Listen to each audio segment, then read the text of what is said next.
여러분 안녕하세요. 회계기초 12주차 1차 시가 됐습니다. 금방금방 지나가죠? 벌써 12차 시가 됐어요. 네, 이번 주차에서는 배울 내용이 결산과 관련된 내용을 배울 거예요. 그래서 결산의 뜻이라든가 결산의 절차 그리고 결산 정리분계는 어떻게 하는지를 한번 꼼꼼히 살펴보도록 하겠습니다. 1차 시 수업 진행하도록 하겠습니다. 첫 번째로 결산의 예비 절차에 대해서 살펴보겠습니다. 예비 절차를 살펴보기 전에 결산의 뜻을 좀 먼저 알고 가야 되겠죠? 자, 여러분이 생각하는 결산 뭐라고 생각하세요? 장부를 기록했으면 장부를 마감하는 거. 네, 맞습니다. 그게 결산인 거예요. 즉, 기업은 일단 회계기간이라는 게 있죠. 회계기간 동안에 뭐를 해요? 상품을 사고 팔고, 그죠? 그거를 영업활동이라고 그러죠. 자, 영업활동을 통해서 생기는 모든 거래에 대해서 분계만 하고 끝나는 게 아니죠. 원장에 전기, 즉 기록하는 거죠. 그래서 거래에 대한 기록을 합니다. 이 기록을 해서 뭐를 해야 돼요? 회계 정보를 최종적으로 정리를 해서 우리 회사의 재무 상태는 어떻게 되는지, 자, 재무 상태, 그 다음에 수익에서 비용을 뺀 순이익은 얼마나 되는 경영 성과를 파악하기 위해서 회계기간 동안에 수행을 합니다. 수행을 하고 나서 자산, 부채, 자본, 수익, 비용으로 변동 내용을 정리하는 거예요. 즉, 자산은 지난 회기부터 계속 넘어오겠죠. 부채도 넘어오고 자본도 넘어옵니다. 수익은 올 한 해 벌어들인 이익이고요. 비용은 올 한 해 그걸 벌어들이기 위해서 사용한 지출금, 그죠? 비용이죠. 자, 비용을 변동 내용을 정리해서 종합해 갖고 무엇을 만들어내는 거냐? 재무상태표와 손익계산서 등을 작성하는 과정을 결산이라고 이야기합니다. 즉, 재무제표를 완성하는 거예요. 자, 그러면 결산의 절차는 첫 번째 예비 절차라는 게 있어요. 자, 예비 절차는 말 그대로 준비하는 과정이죠. 그래서 결산 준비 목적을 가지고 있고요. 이때 작성하는 게 시산표입니다. 여러분 시산표 혹시 들어보셨어요? 합계잔액 시산표 들어보셨다고요? 네, 맞아요. 그게 시산표인 거예요. 즉, 결산을 보기 전에 작성하는 시산표를 결산 전 시산표라고 얘기를 합니다. 그래서 합계와 잔액이 동시에 표시가 되어 있다. 그러면 합계 잔액 시산표라고 얘기하는 거예요. 자, 그 시산표를 작성합니다. 그리고 상품을 사갖고 와서 팔았을 때 창고에 얼마만큼 있고 또 망가져서 버려야 되는 부분들도 있잖아요. 상품이 아주 고스란히 있다가 고스란히 나가면 좋은데 서로 다루면서 뭐가 생겨요? 파손이 될 수도 있고 또 도둑놈이 오셔갖고 집어가실 수도 있죠. 이럴 땐 도난, 그죠? 자, 이렇게 되기 때문에 항상 재고조사표를 작성을 합니다. 즉, 재고자산에 대해서는 재고조사표를 작성한다. 그리고 나서 결산과 관련된 정리분계를 합니다. 정리분계를 하고 나서 이 정리분계를 다시 시산표라는 데에다 옮겨 써야 되는데 그거를 정산표라고 얘기하는 거예요. 그래서 결산 후 시산표 또는 정산표가 되겠습니다. 자, 이렇게 준비하고 있는 과정에서 끝나고 나면 정산표가 작성이 되면 어디로 가요? 본절차로 갑니다. 결산의 본절차는 각 장부를 마감하는 게 되겠습니다. 그래서 손익계산서의 계정을 마감하고 집합손익계정을 마감을 합니다.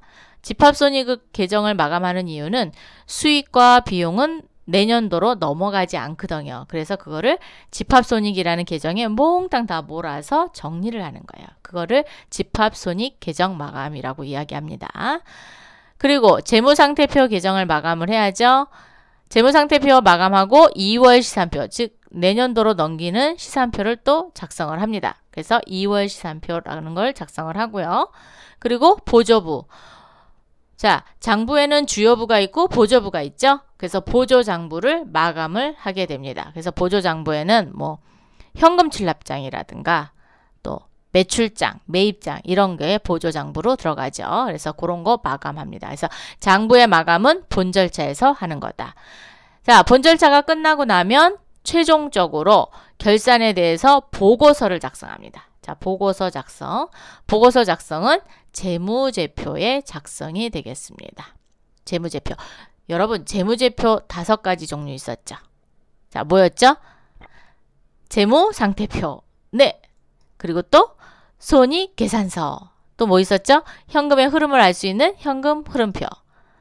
자본의 변동을 알 수 있는 자본 변동표. 즉 주식의 변동을 알 수 있죠. 그 다음에 또 뭐가 있어요? 주석이 있죠. 요렇게 재무제표를 작성하게 되면 결산이 완료된 걸로 보는 겁니다. 그래서 결산 전체는 예비 절차, 본 절차, 보고서 작성 이렇게 구성이 되어 있습니다. 자, 그러면 이 중에 제일 첫 번째 오는 게 결산 준비 목적이죠. 그래서 결산 예비 절차가 되겠습니다. 예비 절차에서 시산표 작성한다 그랬어요. 자, 시산표는 왜 작성하느냐? 안 해도 되는데 왜 하느냐? 반드시 해야 될 필요성이 있겠죠. 자, 그래서 기업에서 발생한 분괴를 여기요. 분괴를 총계정 원장에 옮겨 적죠. 전기하죠. 전기했을 때 정확한지 아닌지를 확인하는 거에 필요성을 느끼고 있습니다. 이거를 검증하는 자료가 되겠습니다. 자, 목적은 기록의 정확성, 그리고 거래 총액을 파악할 때 대차평균의 원리에 의해서 차변합계와 대변합계는 항상 일치하는지를 확인하는 데 목적을 가지고 있고요.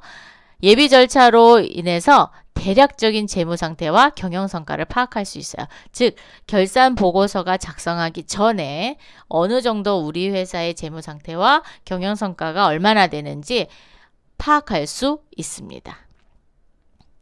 시산표를 작성하게 되면은 발생할 수 있는 오류가 있어요. 자, 시산표를 보고 발생할 수 있는 오류가 있는데 이 오류를 발견할 수 있느냐, 발견하기 어려운 오류냐라고 두 가지로 나눕니다. 그래서 발견 가능한 것은 차변과 대변이 맞지 않았을 때는 뭐가 되죠? 한쪽이 기울어질 거 아니에요. 그죠? 차변이 많거나 대변이 많거나 그럴 거 아니에요. 이런 오류는 발견할 수가 있어요. 그죠? 그런데 발견이 어려운 오류가 있습니다. 발견이 어려운 오류는 차변과 대변이 동시에 누락되면 100원이 차변도 누락되고 대변도 누락됐어요. 그러면 대차평균 원리에 의해서 차변과 대변에 영향을 주나요? 영향을 준다고 볼 수가 없지요. 왜? 금액이 누락돼 버렸으니까 알 수가 없는 거예요. 얘는 발견하기 어렵고요. 두 번째는 차변과 대변이 함께 중복 기록됐을 도 알아볼 수가 없습니다. 그리고 금액이 아닌 계정 과목이 틀렸거나 계정 과목의 금액이 같을 경우, 똑같은 금액으로 기록될 경우에는 알 수가 없다라는 거죠. 그리고 계정 과목을 서로 반대, 즉 차변 거를 대변에 하고 대변 거를 차변으로 하는 경우, 이럴 경우에도 발견하기가 어렵습니다. 또한 잘못된 금액을 동시에 기록할 때도 알 수가 없죠. 그래서 시산표에서 발견할 수 있는 오류가 있고 발견하기 어려운 오류가 있습니다. 네. 자, 시산표는 어떻게 계산이 되냐면 기말 자산에다가 총 비용을 더해요. 그러면 기말 부채 더하기 기초자본 더하기 총수익으로 이루어졌어요. 즉 시산표가 이렇게 있다고 하면 기말 자산 어디예요? 차변이죠. 그리고 총비용 차변. 여기 차변이에요. 자, 그리고 여기 대변입니다. 대변에 부채, 갚을 거, 그리고 기초 자본이 있고요. 그 다음에 수익이 옵니다. 그래서 차변의 합계와 대변의 합계는 항상 같게 나타나는 거예요. 자, 이렇게 구성되어 있습니다. 자, 결산 정리 들어갈게요. 자, 결산 정리를 이제 하는데 재무상태표와 손익계산서의 결산 정리 사항이 조금씩 다릅니다. 그래서 재무상태표의 결산 정리 사항을 한번 먼저 알아보고 갈게요. 제일 먼저 현금 계정을 정리합니다. 이거는 뭐 순서를 바꿔서 하셔도 상관없어요. 그런데 대부분 당좌 자산부터 시작해서 합계잔액 시산표를 작성한다 그랬잖아요. 시산표는 자산이 먼저 써있고 그 다음에 부채 써있고 자본 써있고 그 다음에 수익 써있고 비용 써있고 그죠? 그렇게 순서대로 돼 있거든요. 그랬을 경우 뭐예요?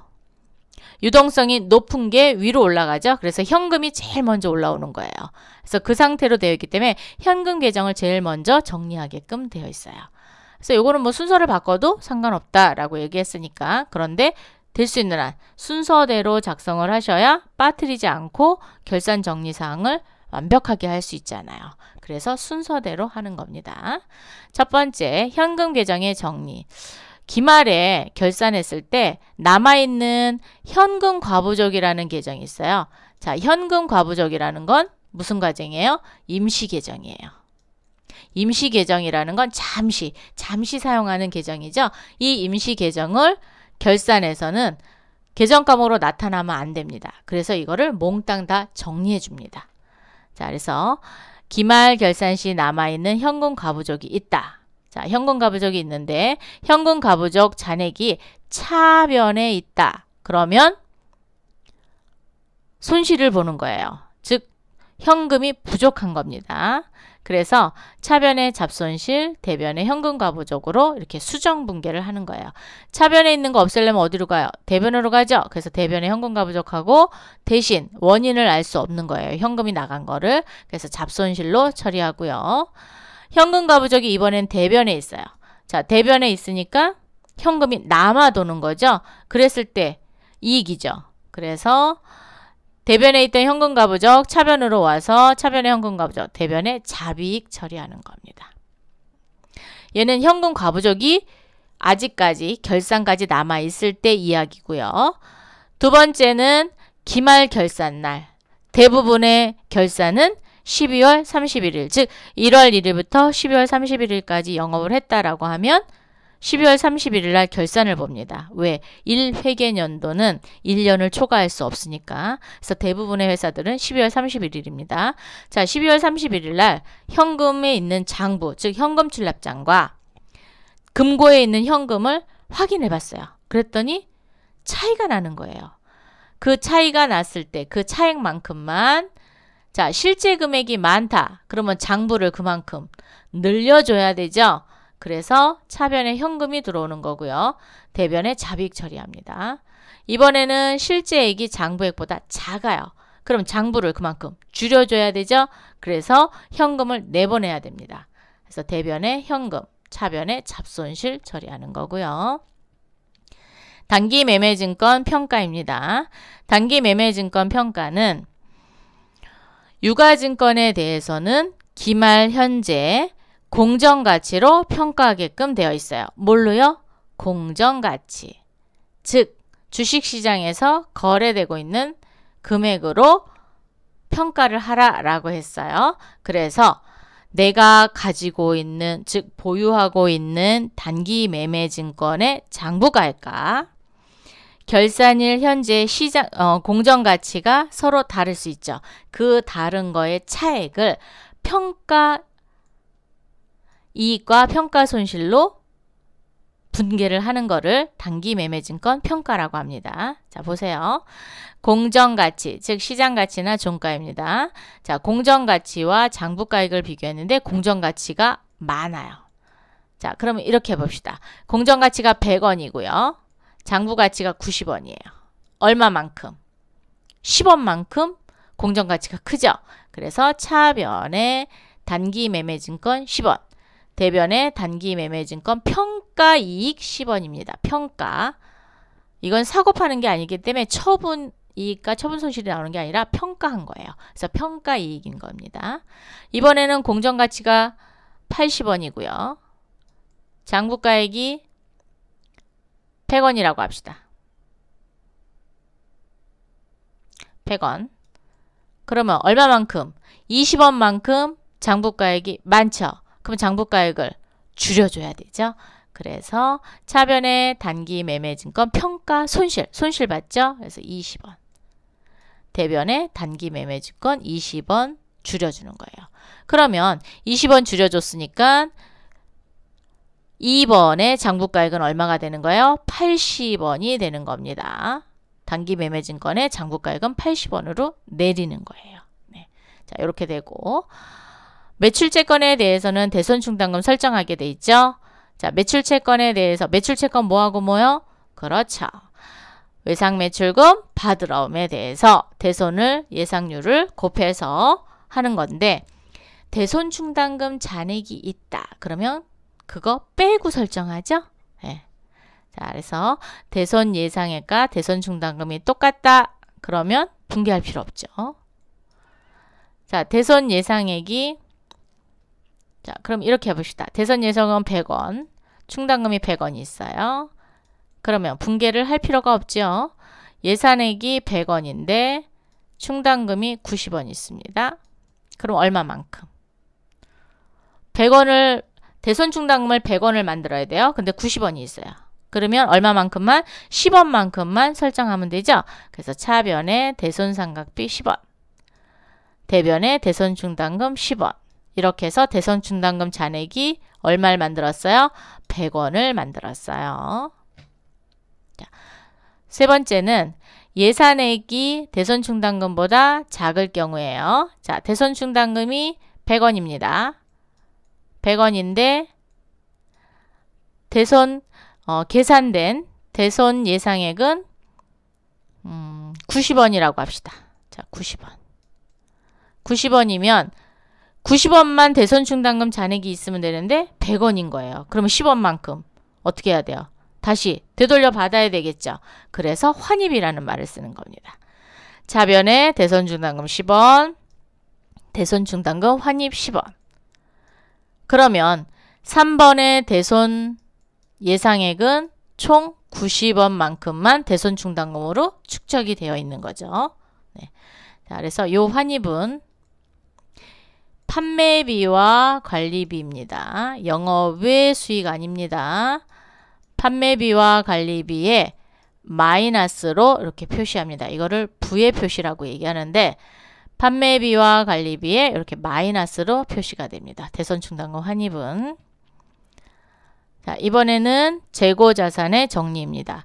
자, 재고자산의 정리를 3분법에 의해서 처리하게 되면 기초상품 재고액이 10만원이 있다. 그러면 차변의 매입, 대변의 2월 상품 10만원. 기말 상품 재고액이 20만원이 있다. 기말이니까 반대로 돼야죠. 그래서 차변의 2월 상품이 20, 대변의 매입이 20만원. 이렇게 정리합니다. 그래서 3분법으로 할 때는 2월 상품이라는 얘기를 해요. 자, 유형자산과 무형자산의 감가상각비입니다. 감가상각비가 뭐였죠? 혹시 기억나세요? 네, 그렇죠. 유형자산은 사용하면 사용할수록 가치가 감소되죠. 이 가치가 감소되는 걸 비용 처리하는 걸 감가상각비라고 했어요. 이 감가상각비는 감가상각 방법에는 정액법과 정률법, 뭐 연수합계법, 생산년 비례법 이런 것들이 있는데 여러분한테 꼭 외워야 된다라는 공식이 있었죠. 정액법과 정률법은 꼭 외워놓으시라고 그랬어요. 자, 정액법 어떻게 계산하죠? 취득원가 마이너스 잔존가액을 뭘로 나눠요? 내용연수로 나눈 거죠. 그럼 정률법은 취득원가에서 감가상각 누계액을 빼줘서 정률로 곱하는 게 정률법입니다. 즉 상각률로 곱하기를 합니다. 자, 이랬을 때 여기 유형자산을 감가상각한 경우에는 간접법을 쓴다 그랬어요. 그래서 뭐를 하냐면 감가상각 누계액이라는 개정 과목을 쓴다 그랬어요. 이거를 무슨 법? 간접법. 자, 그리고 무형자산인 경우에는 형태가 없는 자산이잖아요. 그래서 바로 장부에서 뺀다 그랬죠. 그래서 산업재산권 또는 뭐 특허권 이렇게 해서 무형자산의 이름을 쓴다 그랬죠. 이 개정 과목을 쓰는 거를 직접법이라고 그랬어요. 자, 그래서 대부분의 유형자산은 간접법으로 해서 감가상각누계액을 모아놓고 무형자산은 그 즉시 무형자산의 개정 과목에서 그만큼 빼준다라고 얘기했습니다. 자, 이번에는 가지급금과 가수금, 인출금에 대한 정리를 한번 해볼게요. 자, 여러분 보시면 가지급금 뭐죠? 미리 준 돈인데 어디다 쓸지 몰라요. 개정 과목 모르는 거죠. 그래서 가수금은 돈이 들어오긴 들어왔는데 어떤 용도로 들어온 돈인지 모르는 거예요. 자, 그래서 가지급금과 가수금은 일시적으로 사용하는 계정이므로 원인을 파악해서 분계로 처리합니다. 자, 가지급금을 여비교통비로 판명이 됐다. 그럼 차변의 여비교통비, 대변의 가지급금 이렇게 정리하면 되고요. 가수금이 외상매출금으로 회수로 판명됐다. 즉 돈이 들어왔는데 거래처의 외상대금인 거예요. 그래서 차변의 가수금을 그만큼 줄여주고 대변의 외상매출금 이렇게 처리하는 겁니다. 자, 인출금은 개인기업에서 쓰는 거예요. 법인기업이 아니에요. 자, 개인기업의 대표이사가 뭐예요? 돈을 꺼내가는 거죠. 돈을 꺼내갔을 때 그거를 인출금이라고 하거든요. 돈을 꺼내가니까 차변의 인출금, 대변의 현금 이렇게 정리하죠. 그랬을 경우에 그 다음에 또 대표자가 우리 회사에 돈이 부족해. 그러면 어떻게 해요? 자기 돈을 가지고 올 거 아니에요. 그러면 차변에 현금이 들어오고 대변에 인출금으로 정리를 해놨다가 결산 때 이 인출금을 자본금에다 대체시키는 겁니다. 자, 그래서 보시면 인출금의 감소를 가져왔다라는 건 가지고 갔다는 거예요. 그러면 차변의 인출금, 대변의 뭐예요? 현금 이렇게 돼 있었다는 거예요. 그리고 인출금을 다시 기업이 회수하면 차변의 현금, 대변의 인출금 이렇게 되는 거죠. 그래서 감소를 가져오거나 증가를 가져온다라는 거예요. 인출금 금액이 대변에 있어요. 자, 차변의 현금, 대변의 인출금 이렇게 있다고 합시다. 자, 그러면 이 대변에 있던 인출금을 자본금에다 대체하려면 얘가 어디로 가요? 그렇죠. 차변으로 와야죠. 그래서 차변의 인출금, 대변의 자본금 이렇게 정리하는 거고 반대로 이 인출금이 여기가 아니라 차변에 있고 대변의 현금이었다. 이랬을 때 차변에 있던 거 없애려면 대변으로 가죠. 그래서 차변에 그만큼 자본금을 줄여주고 대변의 인출금도 줄여주는 거죠. 네, 이렇게 정리합니다. 자, 소모품에 대한 얘기를 할 건데 소모품은 재고자산이에요. 재고자산이어서 우리가 소모품 복사용지를 한 몇백만 원치 샀어요. 몇백만 원치 샀는데 그걸 다 쓰지 못한 거예요. 그러면 걔를 자산으로 잡아야 되거든요. 그 자산으로 잡을 때 소모품이라는 계정으로 잡는 걸 얘기합니다. 자, 소모품은 비용 처리했을 때와 자산 처리했을 때 똑같거든요. 분계가. 그래서 분계가 똑같이 되는지 한번 볼게요. 자, 소모품을 비용 처리했어요. 자, 살 때 소모품비로 정리했어요. 자, 소모품비. 소모품은 자산이고 소모품비는 비용입니다. 자, 100원 주고 샀어요. 대변에 현금 100원. 자, 이렇게 100원이 있었어요.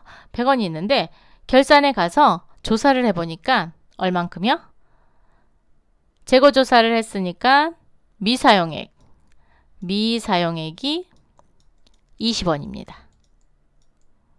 미사용액이 20원. 그러면 20원만큼은 자산 처리해야 되잖아요. 그래서 여기 소모품 20원. 대변에 소모품비를 80만 원만 썼잖아요. 그래서 20원 줄여줍니다. 그래서 대변에 20원 줄여줘요. 자, 그렇게 되면 우리 장부상 소모품은 얼마가 되나요? 20원이 되죠. 자, 그래서 지금 뭘 분계했어요? 미사용액을 분계했습니다. 비용 처리했을 때는 뭘 분계한다? 미사용액을 분계한다. 자산 처리했어요. 처음부터 자산 처리했습니다. 색깔 좀 바꿔서 한번 할게요. 자, 자산 처리했다. 그럼 소모품이 얼마가 되죠? 100원이 되죠? 자, 100원. 그리고 현금 100원. 이렇게 있다가 자, 미사용액이 20원이래요. 그러면 사용한 게 80원이 되잖아요. 그죠? 그럼 이 소모품을 20원으로 남겨야 됩니다.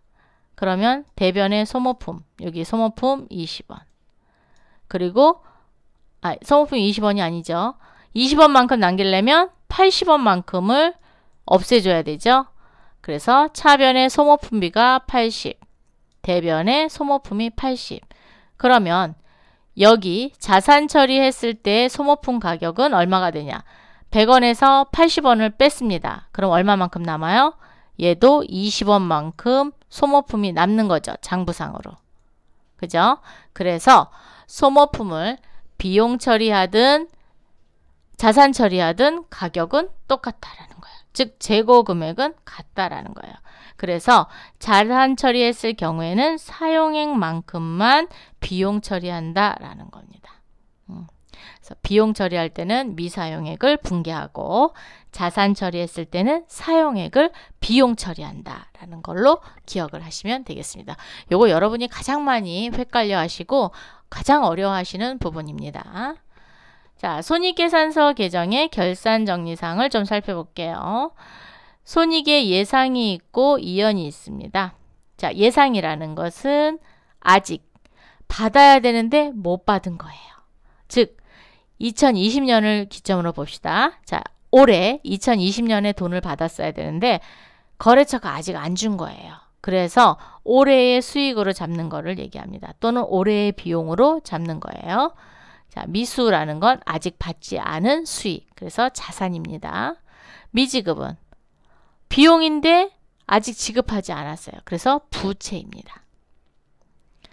자, 보시면 단기에 발생한 수익 중 아직 받지 못한 수익, 그래서 미수라는 말을 쓰는 거예요. 그래서 미수임대료 또는 뭐 미수수익, 그리고 임대료 또는 이자수익 이런 게 나오겠죠. 미지급은 단기에 발생한 비용 중 아직 지급하지 못한 비용이에요. 그래서 차변의 임차료, 대변의 미지급 임차료 또는 미지급 비용이라는 계정을 씁니다. 그래서 미지급 비용은 비용이라는 말을 쓰지만 부채입니다. 자, 손익의 이연입니다. 손익의 이연은 이연이라는 건 올해 수익이 아닌데 올해 돈이 들어왔어요. 그러면 올해 걸로 잡을 수가 없죠. 그래서 내년도로 넘길 거예요. 자, 우리 계약금 미리 받으면 뭐라고 하죠? 선수금. 내가 계약금 미리 주면 선급금 이렇게 되죠. 그래서 내년도분을 미리 받았다. 그래서 선수, 미리 받은 수익이라는 뜻이고요. 그래서 얘는 부채입니다. 그리고 비용을 미리 줬어요. 그래서 선급비용이라는 말을 씁니다. 그래서 선급비용은 자산이 되겠습니다. 자, 선수수익 볼게요. 단기에 받은 수익 중 언제 거요? 차익이라는 건 내년도 걸 얘기해요. 자, 내년도에 해당하는 수익이란 뜻이고, 선급비용은 단기에 지급한 비용 중 내년도에 해당하는 비용을 얘기합니다. 그래서 선수임대료 또는 선급임차료라는 계정 과목을 쓰기도 합니다. 네. 정산표 작성입니다. 이제 결산 정리사항을 처음에 시산표 작성했고 그 다음에 결산 정리사항, 재고조사를 통해서 결산 정리사항을 모두 했어요. 그럼 얘를 반영해야 될 거잖아요. 그 반영하는 곳이 정산표입니다. 자, 정산표는 왜 작성을 하느냐? 미리 손익계산서와 재무상태표가 얼마나 되는지를 알아보기 위해서 작성하는 거예요. 그래서 장부 마감 전, 수정 전 잔액시산표를 기초로 해서, 그죠? 우리 아까 처음에 시산표 있죠? 그거를 수정 전 시산표라고 그러거든요. 그 시산표를 기초로 해서 손익계산서와 재무상태표를 일람표로 만들어 놓은 게 정산표인 거예요. 자, 기입 방법에는 뭐 여러 가지 방법이 있다. 세 가지 방법 있죠. 손익계산서 작성 후, 자, 손익계산서는 수익에서 뭘 빼요? 비용을 빼죠.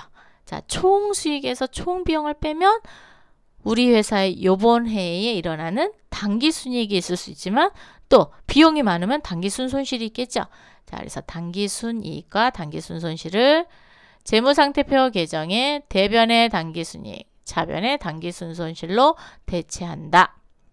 그리고 최종적으로 재무상태표를 개정 마감합니다. 그래서 대변의 당기순이 요거를 어디다가 옮기느냐? 자본에다 놓습니다. 네. 자본 또는 뭐 자본을 5가지로 분류하겠다. 그러면 이익잉여금으로 들어가겠죠. 네. 그래서 그렇게 됩니다. 자, 이렇게 해서 1차 시는 결산에 대해서 살펴봤고요. 2차 시에는 분계를 통해서 한번 결산 정리 분계 해보도록 하겠습니다. 잠시 쉬었다가 조금 후에 만나요. 수고하셨습니다.